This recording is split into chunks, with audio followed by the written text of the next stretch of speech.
ఈ రోజు మహాభారతంలోని 17వ అధ్యాయం. పాంచాల రాజ్యంలో జరిగిన స్వయంవరం వార్త హస్తినాపురం వరకు చేరుకుంటది. విదురుడు సంతోషంగా ఉంటాడు. ఆయన వెంటనే ధృతరాష్ట్రుడి దగ్గరికి వెళ్లి, ఓ రాజా, మన కుటుంబం బలంగా మారింది. ఎందుకంటే ద్రుపదరాజు కూతురు ఇప్పుడు మన కోడలైంది. మన నక్షత్రాలు బాగున్నాయి అని చెప్తాడు. ధృతరాష్ట్ర దుర్యోధనుడు స్వయంవరంలో ద్రౌపదిని గెలిచాడేమో అని అనుకొని సంతోషంతో ఇలాగంటాడు. అవును, నువ్వు అన్నట్టే మనకి మంచి రోజులు వచ్చాయి. వెళ్లి ద్రౌపదిని తీసుకురా, పాంచాలికి మనం ఘనమైన స్వాగతాన్ని చెయ్యాలి అని అంటాడు. విదురుడు తప్పుని సరిచేస్తా ఇలాగంటారు. పాండవులు బ్రతికే ఉన్నారు. అర్జునుడు స్వయంవరంలో ద్రౌపదిని గెలుచుకున్నారు. 5 పాండవులు కలిసి శాస్త్రాల ప్రకారం ద్రౌపదిని పెళ్లి చేసుకున్నారు. కుంతిదేవి కూడా సంతోషంగా ఉంది. వాళ్ళందరూ ద్రుపదరాజు దగ్గర ఉన్నారు. విదురుడు చెప్పిన ఈ మాటలకి ధృతరాష్ట్రుడికి విసుగు చెంది ఆయన నిరాశని దాచుకొని ఇలాగా అంటారు. ఓ విదురుడా, నువ్వు చెప్పిన మాటలకి నేను సంతోషంగా ఉన్నాను. పాండవులు అయితే బ్రతికే ఉన్నారా? మనం వాళ్ళు చనిపోయారని అనుకున్నాం కదా. ఈ వార్త వల్ల ఇప్పుడు నాకు మనశ్శాంతిగా ఉంది. అయితే ద్రుపదరాజు కూతురు మన కోడలు అయిందన్నమాట. సంతోషం సంతోషం. దుర్యోధనుడు ఈర్ష్యా కోపం ఇంకా చాలా పెరుగుతుంది పాండవుల మీద. వాళ్ళు లక్క భవనం నుంచి తప్పించుకొని 1 సంవత్సరం ఎవ్వరికి తెలియకుండా ఉండి ఇప్పుడు ఇంకా శక్తివంతులుగా మారారు. పాంచాల రాజ్యానికి బంధువులయ్యి అని అనుకుంటాడు.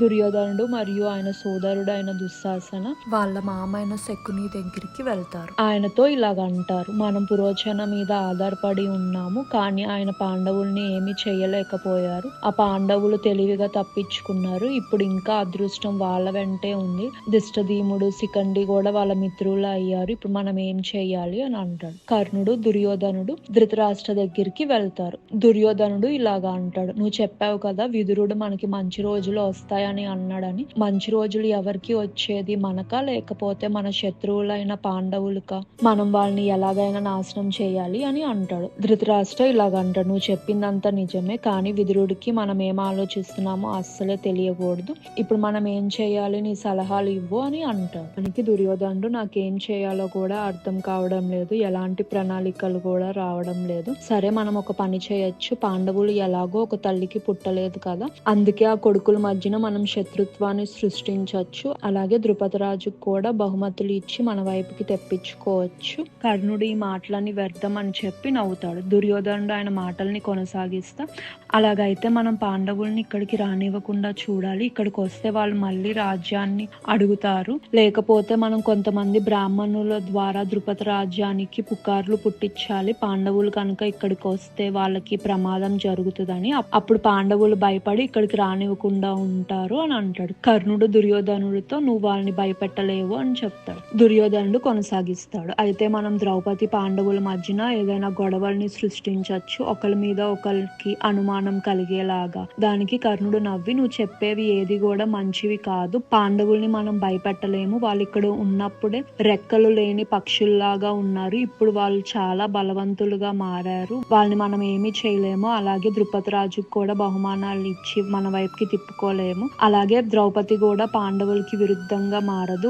ఒకే ఒక్క దారి ఉంది. వాళ్ళు ఇంకా బలంగా మారే ముందే మనం వాళ్ళ పైన దాడి చేయాలి. కృష్ణుడు ఆయన యాదవ సైన్యంతో పాండవులతో కలిసే ముందే మనం వాళ్ళ పైన దాడి చేయాలి. కర్ణుడు మాటలకి ధృతరాష్ట్రుడికి ఏం చేయాలో అర్థం కాక భీష్ముడు ద్రోణాచార్యని అడుగుదామని వెళ్తాడు. భీష్ముడు పాండవులు బ్రతికే ఉన్నారన్న విషయం తెలిసినాక చాలా సంతోషంగా ఉంటాడు. ద్రౌపదిని పెళ్లి చేసుకున్నారన్న విషయం తెలుసుకొని ఇంకా సంతోషిస్తాడు. భీష్ముడు ఇలాగా అంటారు, మీరు వాళ్ళని స్వాగతించి అర్ధరాజ్యాన్ని వాళ్ళకి ఇవ్వడమే చాలా మంచిది. ప్రజలు కూడా ఇదే కోరుకుంటున్నారు. మన కుటుంబం మర్యాద దక్కాలంటే ఇదే సరైన మార్గం. లక్క భవనం ప్రమాదం గురించే ఇప్పటికే చాలా మంది చాలా రకాలుగా మాట్లాడుకుంటున్నారు.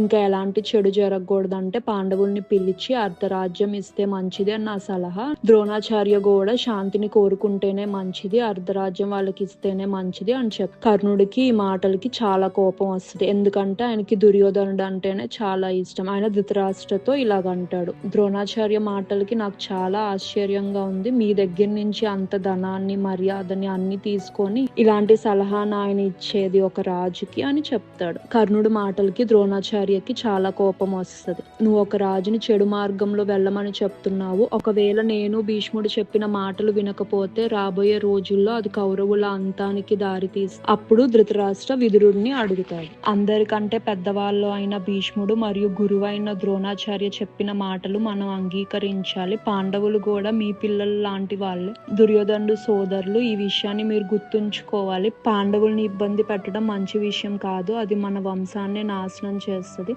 ద్రుపద రాజు, కృష్ణుడు, యాదవులు అందరూ పాండవుల వైపే ఉన్నారు. వాళ్ళని మనం ఏ రకంగానూ ఓడించలేము. కర్ణుడు చెప్పే మాటలన్నీ మూర్ఖపు మాటలు. వాటిని మీరు అస్సలు పట్టించుకోకండి. దుర్యోధనుడు మాటలు మీరు వినకండి. భీష్ముడు సలహా పాటిస్తే మంచిది అని చెప్తాడు.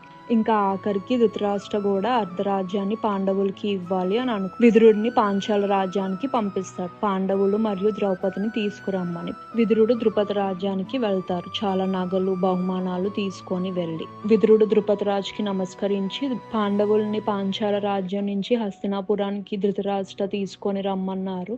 ద్రుపదరాజుకి అంత నమ్మకం లేకపోయినా పాండవులు ఇష్టము అని చెప్తాడు. విదురుడు కుంతిదేవి దగ్గరికి వెళ్ళి ఆయన అక్కడికి రావడానికి గల కారణం ఏంటో చెప్తారు. అప్పుడు కుంతిదేవి ఇలాగ అంటారు, విచిత్ర వీర కొడుకైన నువ్వు నా కొడుకుల్ని కాపాడావు, అందుకనే వాళ్ళు కూడా నీ కొడుకులు లాంటి వాళ్ళే. నేను నిన్ను నమ్ముతున్నాను.